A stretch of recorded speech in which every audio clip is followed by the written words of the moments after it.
I kind of liked this movie. I mean, it was like really Well, fun to like. that's not a sterling review, but thank you. I mean, like in a different, like, you know, coming from Spenser Confidential, I mean, coming from Spenser for Hire and watching this 30 years later. 30 years later, Yeah. I was kind of, I don't know how it's gonna happen. Yeah. But I loved the characters. I loved all the characters fit, and the story was fun. It feels like it was a TV series. Like I need to see another one Yes. instead of like I gotta wait for another movie now. That's how we want you to feel. Yeah. I wonder about you, like, as a comedian in this age of comedy and stand up. How hard is it to navigate your routines and are there landmines now that you know you would have been able to step in 10 years ago or 20 years ago that you wouldn't, you know, tell now as a 100%.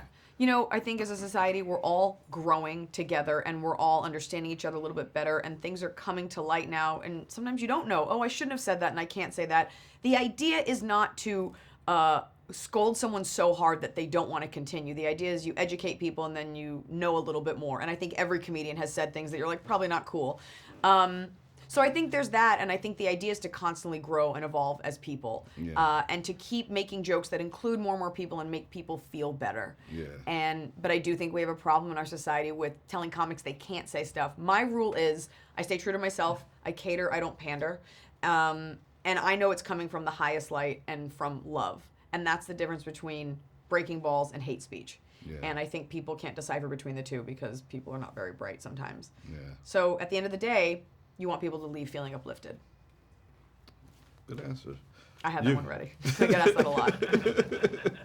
I know you're from New York. How hard was it to get the Southie accent and being regionally close? Would it be the same training for you to be like some country girl from Alabama? So the truth is, I'm from Dallas, Texas, and I know the Wikipedia says New York, and it's a thorn in my paw. So it wasn't. I love language and I love accents, and I have a keen ear for them. So the Boston, I mean, living in LA for the last over a decade, the Boston accent is just something you kind of have to reacquaint yourself with. So I did that. I watched Amy Adams and the Fighter for about 90 seconds. And then when I was on set every day, on my way to set, I had the same driver often. I would have him read the lines so I could hear what a real Southie accent sounded like, because all those guys were local. Yeah. And I just remembered it. Yeah. Okay. So Spenser for Hire was before binge watching starts. When you look back at those days of TV, like what was some of the TV that you watched before there was a Netflix and before you could just watch a whole season? Like when I was younger? Yeah. You know what's so funny? And I'm not saying this because you're sitting here, but this is true. As a comic, I was very informed by black comedy growing up. I remember staying up to watch Martin a lot, and I remember like having the TV on low so my mom wouldn't know I was watching TV past like 9. And Living Color was so huge. I remember watching Bernie Mac. So, you know, I grew up in the suburbs of Dallas, Texas with a single mom, and so you kind of just cobble together a comedy education wherever you can get it. Yeah.